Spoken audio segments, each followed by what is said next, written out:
At the wrap party for her latest film, my A-list actress wife was practically welded to the side of her old flame. When a reporter finally asked about their relationship, she didn't even hesitate. Leo, she cooed, is the one that got away. Everyone at our table who knew the truth about our secret marriage turned to look at me. They were waiting for a scene, expecting me to fly into a rage. They wanted a show. Instead, I just smiled, stood up, and raised my glass to the happy couple. First loves are special, I said, my voice perfectly level. Maybe you two should take this chance to get back together. All night, Ava Monroe had been gliding through the party on the arm of Leo Sterling. Her hand was draped possessively on his, their bodies angled toward each other as if pulled by a private gravity. It was the kind of flagrant intimacy that sent the paparazzi into a feeding frenzy. Confronted by a reporter from TMZ, Ava gave a shy, demure glance at the man beside her before turning to the flashing cameras and delivering her bombshell. Leo isn't just my leading man in this film, she announced, her voice dripping with manufactured sweetness. He's my first love, the one that got away. The moment the words left her mouth, a dozen pairs of eyes at my table darted in my direction. The air thickened with whispers, most of them defending Ava. I heard she only married Julian Vance because he basically stalled her into it. I guess this proves it. Yeah, what's the point of being a devoted simp for all those years? Now that Leo Sterling is back, who's going to give him a second look? The comments were loud enough to be heard, each one a poison dart aimed directly at my heart. In the past, I would have swallowed the pain, excused myself, and left in quiet humiliation. But tonight was different. Watching them link arms to drink a shared glass of champagne for the cameras, I felt the last ounce of strength I had to keep this charade going simply evaporate. This 8-year relationship, this 5-year lie of a marriage, it was time to pull the plug. Ignoring the curious stares, I rose from my chair with a smile and raised my glass to Ava. My voice was light, casual, as if I were merely making an observation. First loves are special, I repeated. Maybe you two should take this chance to get back together. I paused, letting the silence hang in the air. I mean, he's single and you're about to be. Seems perfect, doesn't it? The chatter stopped. For a split second, I saw the adoration in Ava's eyes as she looked at Leo. But when her gaze snapped to me, it was replaced by a familiar, potent mix of annoyance and disgust. What the hell are you doing? She hissed, her voice low. I'm doing press with my co-star. Don't make a scene. She waved a dismissive hand. You're just an assistant. Aren't you overstepping a little? Just an assistant. 8 years of my life, 5 years of marriage, and it all came down to that. I had built her career from nothing, and in the end, my only official role was her glorified assistant. The irony was suffocating. Looking at this beautiful, untouchable woman, I suddenly realized she bore no resemblance to the girl I'd fallen in love with. If that was the case, then this cheap, demeaning title of assistant was a chain I no longer needed to wear. You're right. I'm just an assistant, I said calmly, which means I'm no longer required to put up with your crap. I gave her a polite, professional nod. I'll have HR draw up the termination papers for my contract. And while we're at it, my lawyer will be in touch about our other contract. Congratulations on rekindling an old flame. Ava wasn't stupid. She knew I was talking about divorce. But 8 years of my unwavering adoration had made her arrogant, blind. She was convinced this was just another jealous fit, another tactic to get her attention.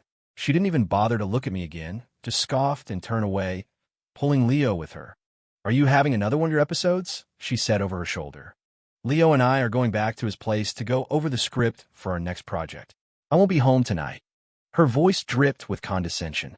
And stop with these pathetic little games. It's childish. She said it so casually, without a shred of concern for the man who was, legally, her husband. In her world, I was the villain, the one unforgivably guilty of standing in the way of her grand romance. Just as she'd said, Ava didn't come home. The next morning, every major gossip site was plastered with photos of her leaving Leo Sterling's Beverly Hills home. Neither of them issued a denial. Their silence was its own confirmation. I should have seen this coming. 2 months ago, Ava, who always ran every career decision by me, secretly signed on to a risque, low-budget indie film. It was a move that could have torpedoed her reputation, and I had to know why. When I confronted her, She flew into a rage, smashing every piece of glass she could find in our minimalist penthouse. "It's for the art," she had screamed. "Don't you dare try to trap me with your dirty, commercial mindset. You think I don't know what this is about. You're terrified that if I become a truly respected actress, you won't be able to control me anymore." Her accusations left me speechless. The years I'd spent leveraging my connections, investing my own fortune to pave her way, to build her dream. In her eyes, it was all just a form of control. The fight ended the way they all did, with me backing down. It didn't matter who was right. I was always the first to apologize. I'd been a fool. I actually believed she was making a sacrifice for her craft. It wasn't until I saw the promotional poster and noticed the name of the director and male lead that everything clicked into place. The growing coldness, the dismissive attitude, it all made sense. The only thing Ava was willing to sacrifice for was Leo Sterling. Shaking the memory away, I pulled out my phone and dialed her number. It went to voicemail several times before she finally picked up, her voice a tense, impatient whisper. "Julian, are you insane? Leo's sleeping. When you have a free moment, come by the house," I said, cutting her off. "You need to sign the divorce papers." She was clearly stunned by my cold, decisive tone. The shock quickly curdled into anger. "Is this another one of your stupid tricks to get me to come home?" "Julian, for God's sake, we're adults. Can you please try to act like one?" she snapped. "I've told you Leo and I are just colleagues. Why do you have to be so paranoid and insecure?" I almost laughed. My wife's affair was trending on Twitter, and I was the one who was paranoid. As she continued her tirade, a wave of exhaustion washed over me. I pressed the end call button. I used to love her, so I catered to her every mood, terrified of causing her the slightest inconvenience. But now, there's nothing left. The only thing I could offer her was the dignity of a clean break. I waited from sunset until the sky was pitch black. The pair of sneakers I'd left by the door for her remained untouched. She had, once again, completely ignored me. Just then, my phone buzzed with a notification, an alert I'd set up years ago for her social media. The screen lit up with a photo of Ava and Leo, their manufactured happiness, so bright it burned my eyes. They were kissing, holding hands, using the movie's promotion as a flimsy excuse to confirm the rumors of their reunion with a dozen coy hashtags. The tender look in her eyes was something I had yearned for 8 years, but never once received. I thought about how, after all this time, I had never even earned a spot on her Instagram feed. Yet Leo comes back after 3 months, and she's flaunting him to the entire world. It was impossible not to feel the sting, but it was only a sting, nothing more. Grabbing the signed divorce agreement, I drove straight to the studio. The door to Ava's dressing room was slightly ajar, and I could hear her laughing with Leo inside. Their words were sharp, filled with mockery for me. "Ava, baby, are you sure Julian is serious about this divorce?" Leo was saying. "If he's angry and comes after me, that's one thing. I just don't want it to affect your career." "Divorce me? Don't be ridiculous," Ava scoffed. She was using my love for her as a punchline to entertain her old flame. "Julian is completely wrapped around my finger. Leaving me would be like asking him to stop breathing. This is just him being jealous. It's a tactic to get me to come home and apologize." She laughed again. "Don't worry. A few days of the silent treatment, and that pathetic man will be back on his knees, begging for my forgiveness."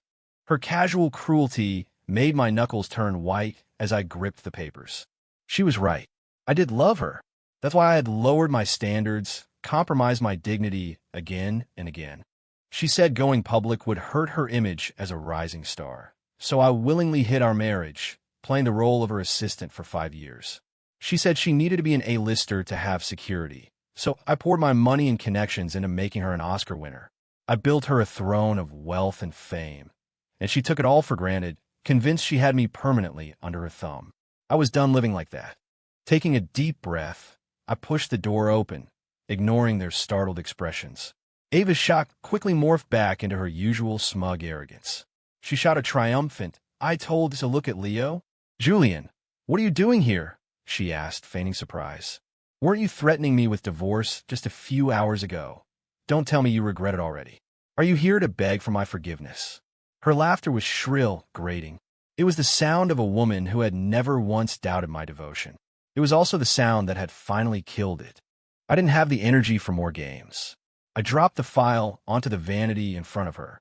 Sorry to disappoint you, but I'm just here for the divorce, I said flatly. The assets have already been divided. You'll find I've been more than generous. Ava, we were married for 5 years. I've been right by you. Now, go find your happiness. Let's just end this cleanly. My voice was devoid of emotion. The black ink on the white paper spelled out the end of us. For the first time, I saw a flicker of genuine panic in Ava's eyes. But what did she have to be panicked about? A divorce was what she wanted. The man she truly loved was standing right beside her. My stepping aside should have been cause for celebration. The dressing room fell into a strange, tense silence. Ava was probably still convinced this was an elaborate bluff. Her beautiful eyes scanned my face, searching for a crack in my composure. She wouldn't find one. This time, I was truly letting go. As I was about to speak, Leo cut in, playing the martyr. Julian, man, don't get the wrong idea. Ava and I are just friends, he said, his tone earnest. I just got back from Europe. I don't know anyone here. Ava was the only person I could turn to. If this is hurting your relationship, then I'll book a flight back tonight. Don't fight because of me.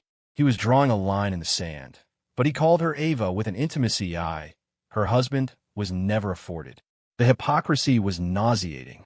Since we were ending things anyway, there was no reason for politeness. Does this have anything to do with you? I sneered. Who asked you to speak? Besides, you two were all over each other when I walked in. Now you're just friends. I turned my gaze on him. Flew all the way back from Europe just to be friends with another man's wife? You got a big heart, Leo. My words were meant to sting. But before Leo could even react, Ava leaped to his defense. That's enough, Julian. Have you lost your mind? She shouted. Don't think I don't know what you're doing. You're just jealous of Leo's talent and the history we have. So you're trying to pick a fight. She snatched a pen from the table. You want a divorce? Fine. Let's see how long you can last without me this time. The day you come crawling back, I'm going to make you beg. With a flourish, she scrawled her name on the agreement. Seeing her signature next to mine, a weight I didn't know I was carrying finally lifted. It was bitterly ironic that the relationship I had so carefully nurtured for 8 years was ending in such a pathetic, ugly way. Before I left, we agreed to meet at the courthouse at 9 a.m. the next day to finalize everything. The moment I stepped out of the studio building, my phone lit up. It was a news alert. Ava and Leo had made their relationship official. The story was already trending #1 on Twitter. She couldn't even wait to get the divorce decree. She was that desperate to give her true love the title he deserved. The difference between being loved and not being loved had never been so stark. I smiled grimly and shut off the screen. But even on the drive home, I could hear people on the street buzzing about Hollywood's newest power couple. And in a way, they were right. Ava and Leo were a match made in heaven. They were each other's first love, equally beautiful, with similar backgrounds and shared artistic passions. But no one knew the real reason they broke up all those years ago. No one knew that Leo had left her because he'd found a better option, a wealthy heiress who could fund his ambitions. He'd fed Ava some vague excuse and then ghosted her, cutting off all contact on his way to Europe. His betrayal was what gave me my opening. I still remember that night. She was drunk, tears streaming down her face, and she looked at me through the moonlight and asked if I wanted to be with her. I knew she was just using me to make Leo jealous, hoping it would bring him back. But I thought it doesn't matter. I thought if I loved her enough, I could erase the scars he'd left. Maybe not completely, but enough to make a difference. Looking back now, I see that my entire premise was a joke from the very beginning. The next morning, I wasn't woken by my alarm, but by my phone vibrating incessantly on the nightstand. Over a dozen missed calls, all from the same person. When I called back, Ava's voice, raw with fury, ripped through the speaker. Julian Vance, I knew you were up to no good with this divorce crap. You'd do anything to drive Leo away, wouldn't you? She screamed. You deliberately made that scene at the studio yesterday, and then leaked the story, didn't you? Leak what story? I was completely lost. I opened a browser on my phone. The top headline on Variety was a photo of Ava and Leo, but the title was damning. Leo Sterling, homewrecker, inside Hollywood's newest scandal. The article detailed our confrontation at the studio, framing it as a clandestine affair brought to light. I scrolled through the comments. The public backlash was swift and brutal. Ava had built her brand on a pure, girl-next-door image, and Leo was known for his preachy, moralizing interviews. A scandal like this was pure poison. They were being canceled in real time. I felt nothing. She was about to be my ex-wife. Her public image was her problem now. I had nothing to do with it, Ava. Yelling at me isn't going to help. You should probably call a publicist, I said calmly. Oh, and don't forget courthouse at 9. Other than that, don't bother me. I was about to hang up when her hysterical shriek came through the phone. Based on her panicked rambling, she had just realized that when I'd quit, I'd also pulled my entire staff, the PR team, the agents, the managers. Her entire support system was gone. The company was now just an empty shell with her name on the door. She wanted to do her own damage control, but she had no idea how. She was a nobody I had personally molded into a star. I had shielded her from the ugly side of the business, handling every negotiation, every dirty fight, so she could remain the pure artist she believed herself to be. My protection had become her cage. You're still lying? Who else would target Leo like this? She accused. He's being crucified online. He can't even leave his house. Are you happy now? Is this what you wanted? Her voice took on a wheedling, manipulative tone. You did all this just to make me apologize, to make me come back to you, didn't you? Fine, she said, her voice dropping. I'll do it. I'll come back. But you have to hold a press conference. You have to tell them we were never married, that this was all a stunt you pulled to get my attention. And you have to clear Leo's name. Even now, she thought I was so hopelessly in love with her that I would resort to these twisted games. She actually expected me to publicly humiliate myself to legitimize her sordid affair. I scoffed and blocked her number, then her email, then every social media account she had. Then I opened Instagram, pulled up a photo of our marriage certificate, and posted it to my feed. The caption was simple. The rumors are true. The adulterer and the homewrecker just went official. I had wanted to end things peacefully. No matter what she'd done, she was still the woman I had loved for 8 years. I didn't want to destroy her, but she had tried to throw me under the bus to save Leo Sterling. She really thought I would be the fall guy for her happily ever after. It must have been my years of devotion that made her forget who I really was. She had grown so comfortable with my love that she'd forgotten my power. With a cold, steady hand, I made a few calls. First to the studio heads, then to the brand executives who had signed her to lucrative endorsement deals. I briefly explained the situation. Many of them had only signed Ava as a favor to me in the first place. They immediately promised to find a new brand ambassador. The others, who had signed her for her fame, couldn't risk the fallout from a disgraced star. Within a single night, the couple that had been the envy of millions became social pariahs. I'd assumed that if Ava was so confident about her future with Leo, she must have had a plan. But when I saw her at the courthouse, I realized it had all been a reckless, impulsive fantasy. She was bundled in a coat and sunglasses, but I could see the hesitation and uncertainty in her posture. As I approached, she looked at me, her eyes searching my face. If you apologize to me and Leo right now, she said, her voice barely a whisper, I'm willing to forgive you. We can give this another chance. Ava, I cut her off again, sighing. I needed to make this crystal clear. I said I want a divorce. Do you understand? This isn't a trick.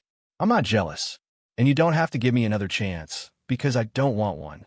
Being rejected so bluntly was a new experience for her. Her face flushed, a mixture of anger and humiliation, and she was speechless for a moment.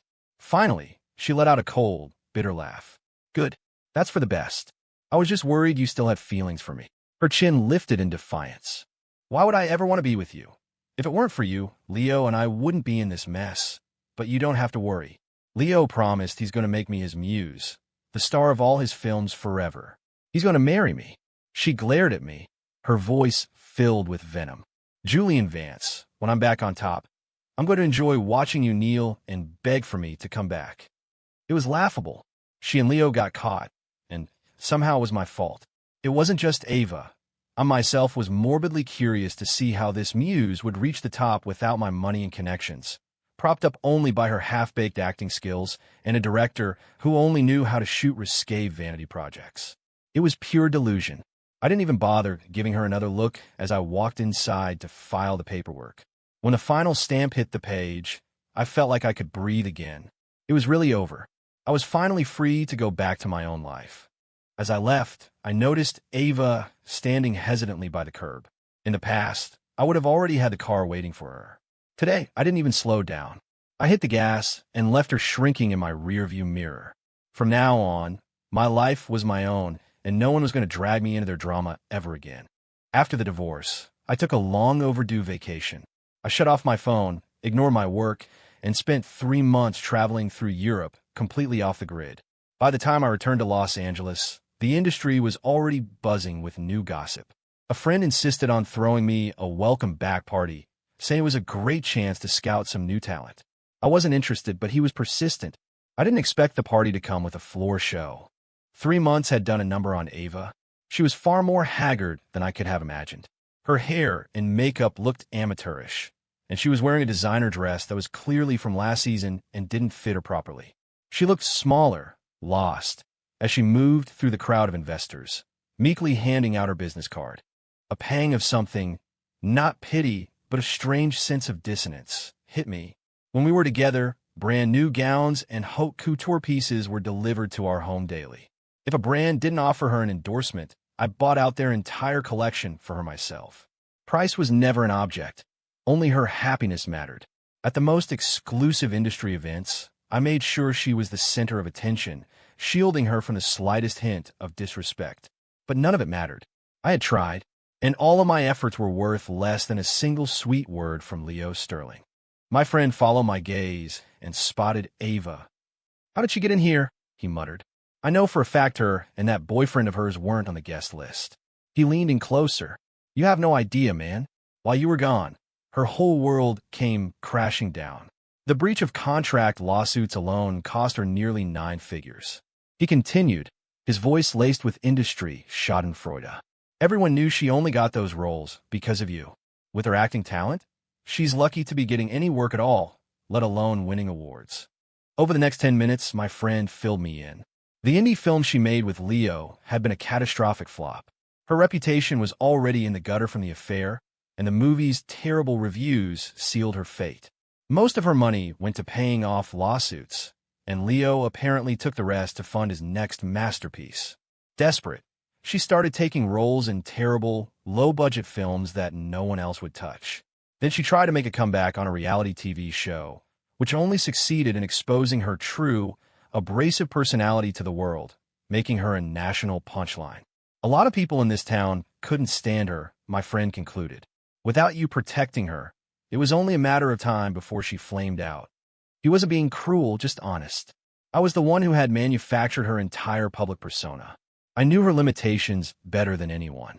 Without my careful marketing, she would have remained what she was when I first met her, a pretty, forgettable face in the crowd. But that wasn't my problem anymore. I just nodded and was about to change the subject when a commotion erupted from where Ava was standing. "Ava, do you really still think you're some big shot?" A portly studio head, Mr. Roth, was sneering at her. "You know damn well who you have to thank for your career. Don't think, because we worked together once, that you can come around here asking for favors. You're not worthy of breathing my air." He gestured around the room. "And as far as I know, you weren't even invited tonight. Should I have security? Look into how you snuck in." A wave of cruel laughter rippled through the crowd. Ava's face went pale, then beet red. The former A-lister, unaccustomed to such public humiliation, snatched a glass of red wine and threw it at him. But at the last second, another figure darted in front of Roth. Leo Sterling took the full force of the splash. Red wine dripped from his hair onto his cheap suit. He was a pathetic sight. Bowing apologetically, he grabbed Ava's arm and yanked her forward, causing her to stumble. "What the hell is wrong with you?" he hissed. "Apologize to Mr. Roth now." "Leo, he insulted me first," Ava cried, trying to defend herself. Leo didn't let her finish. He cut her off, physically forcing her head down into a bow alongside his. "Mr. Roth is a titan of this industry. If he wants to give you some advice, you should be grateful," he grunted. "Hell, if he wants to insult you, you should take it and say thank you." Ava's face was crumpled with shame, but in the end, her love, or her desperation, won out.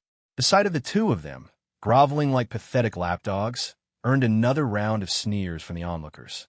Most of the people here were either good friends of mine or tied to me through business. Even if I said nothing, they had 1,000 ways to make Ava and Leo's lives a living hell. In the past, I would have burned bridges to protect Ava from a moment like this. Now I just stood there, a silent observer, feeling absolutely nothing at all. I was just watching the drama unfold when my eyes met Ava's across the room. I saw a sudden, desperate flicker of light in her expression, a look I had only ever seen before when she talked about Leo. I had a sinking feeling I knew what was coming. She was feeling nostalgic for the life she'd thrown away. Sure enough, on my way to the restroom, she intercepted me, her soiled dress trailing behind her. "Julian," she whispered, her voice trembling. "You came to this party for me, didn't you? I knew you couldn't let me go." She tried to press herself against me, but I instinctively stepped back. The sudden movement made her lose her balance, and she nearly fell. "Excuse me, Ms. Monroe. You're in my way," I said, my voice cold and formal. My detached tone seemed to have the opposite effect. She was convinced I was just playing hard to get. Tears welled in her eyes as she grabbed my arm, her voice thick with a pleading desperation I had never heard from her before. "Julian, it's been months. Are you still mad at me?" she begged. "I was wrong to fight with you over Leo. I'm so sorry. Can we get remarried? We can have a good life, I promise." Her grip tightened. "You used to love me so much. We can go public this time. Whatever you want, I'll give it to you." I looked down at this woman, her makeup smudged, her face a mask of desperation. There was no warmth in me, only ice. Was she really sorry? Did she suddenly realize it was me she loved all along? Of course not. She didn't regret leaving me. She regretted leaving the privilege and protection I provided. If Leo were currently showering her with a lifestyle she craved, she would still be treating me with the same contempt she always had.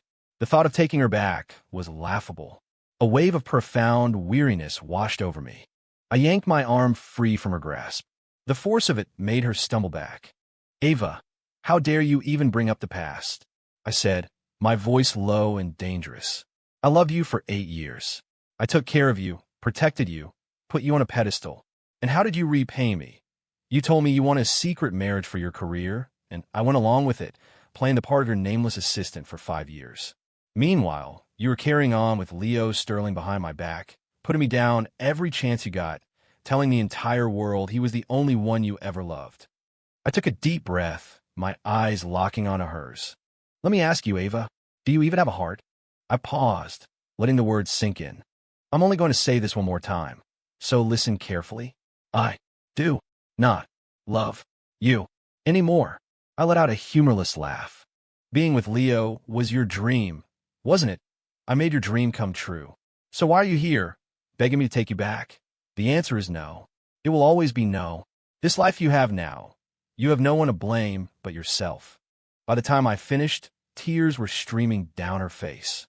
I felt no sympathy, only a grim sense of irony. For years, she had used my love for her as a license to hurt me. Now that she was tired of the world she'd chosen, she wanted to come home, expecting me to absolve her of all her sins. On what grounds? Expressionless, I started to walk past her, only to find my path blocked by Leo. He froze when he saw me. Then his eyes darted to a crying Ava behind me. A sneer spread across his face. Well, I thought you were some kind of gentleman, Julian," he spat. "Turns out you're just a bully who preys on my girlfriend the second my back is turned. You're still not over her, are you? Too bad. She loves me now." If I hadn't just witnessed him bowing and scraping in the main room, I might have found his bravado convincing. As it was, I just gave him a look of pure, pitying contempt. That one look was enough to set him off. "What's that look for?" he snarled. "Are you looking down on me? I get it now. You're still bitter that Ava chose me over you. That's why you're sabotaging me, isn't it? Blacklisting me all over town. There's no other reason an artist of my caliber wouldn't be able to get funding. No other reason my film would fail." I had to suppress a laugh. He and Ava really were perfect for each other. They shared the same shamelessness, the same talent for self-delusion. He was blaming me for his own incompetence. I stood there, watching his pathetic little performance. Before I could say a word, Ava stepped between us, just as she had stepped in front of Leo to defend him before. Only this time, I was the one she was protecting. "Leo, you shut your filthy mouth," she shrieked. "Julian didn't do anything. Stop projecting your own disgusting thoughts onto us. Your caliber? Does your talent need Julian to blacklist it? Even a novice like me can see that your movies are absolute garbage. You said you'd get me back to the top, that you'd restore my career. The invitation to this party? I had to buy it myself off a broker. Her voice cracked with rage. You're a pathetic excuse for a man. You have no right to even say his name. The words sounded familiar. It was the same tactic she'd always used. Tear one person down to build another one up. Only this time, the roles were reversed. The man she was now eviscerating was the one that got away. Judging by Leo's stunned expression, this was the first time he'd ever been on the receiving end of Ava's venom. He recovered quickly, his words turning vile as he lashed out. The two of them screaming at each other, each blaming the other for their spectacular fall from grace. The shouting match quickly drew a crowd. This dog-eat-dog drama was ugly and boring. I had no interest in watching the rest. I simply caught the eye of a security guard and motioned for him to remove them. As they were dragged out, their insults and accusations echoed down the hall before finally fading into silence. The match made in heaven had finally become the train wreck they were always destined to be. Then the next day, the story of Ava and Leo's screaming match at the party was all over the gossip sites. The last of their few remaining die-hard fans finally jumped ship. I glanced at a headline and quickly scrolled past. I was trying to get over my jet lag when I heard a faint scratching at my front door. I checked the security camera feed. It was Ava. I called the police without a second thought.